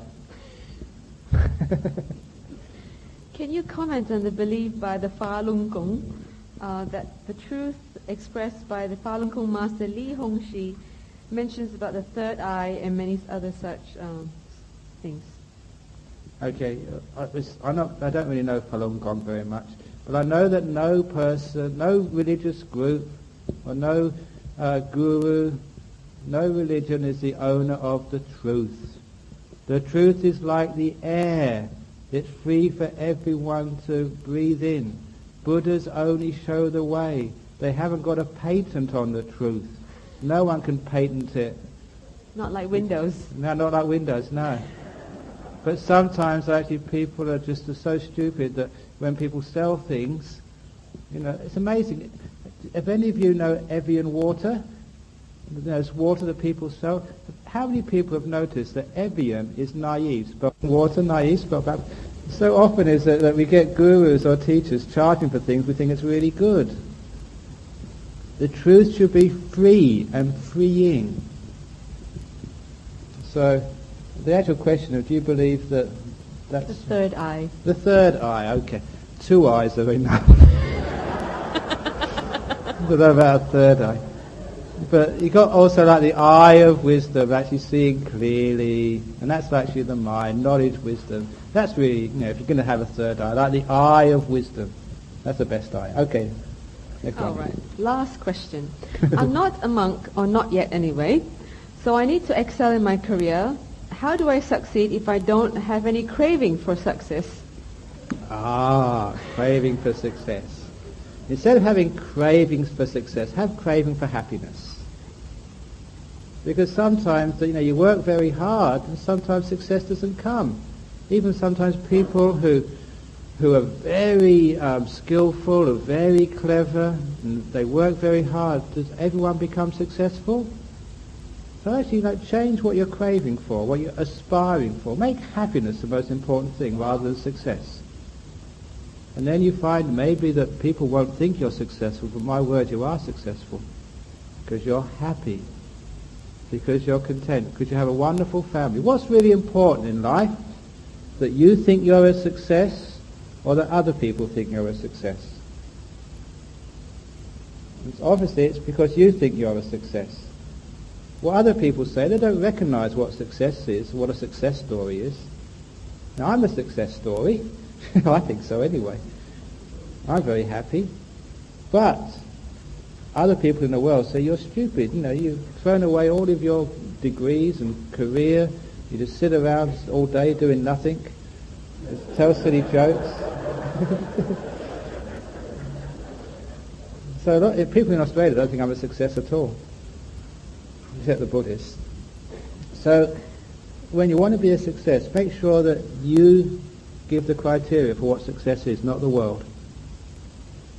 So sometimes, you know, people, they may be simple people. They've just got a lovely husband, a lovely wife, nice children. They're not, you know, known in the world. They're not very wealthy. But my goodness, they're successful. They're successful in happiness, in contentment. The world doesn't know them. The world doesn't think they're successful. Who do we say are the successful people in the world? You know, people like Madonna or Eminem or Mr. Beckham or Ronaldo. These are, you know, all these people, are they really successful? What is the criteria for success? Money. Money. You know what Ajahn Chah said about money? This is Ajahn Chah's story. He said that one day, he made a prediction, one day they'd run out of paper to make money, and they'd also run out of metals to make coins. So they'd have to find something else to make money out of. And he said what they'd make money out of is chicken shit. They get little pellets of chicken shit. And when you go to work on a Friday, you get so much bags of chicken shit. And you put it in the bank. And you'd wonder who's got the most chicken shit in the world. And you borrow chicken shit from the bank, and you put chicken shit back in the bank. The International Monetary Fund will become the International Manure Fund. And you'll be carrying all this chicken shit in your bags and pockets. What's the difference between pellets of chicken dung and money? That's Ajahn Chah's story.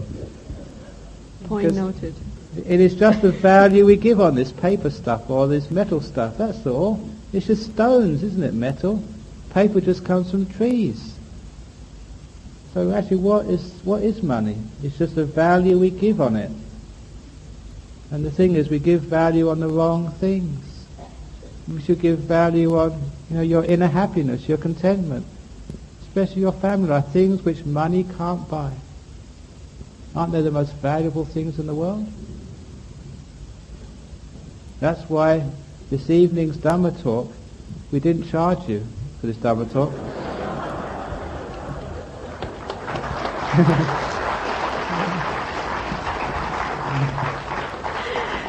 Thank you, Ajahn Brahm. And I think with that, we'd like to end the talk for tonight. But certainly there are 2 more talks tomorrow, so please make a point to attend them.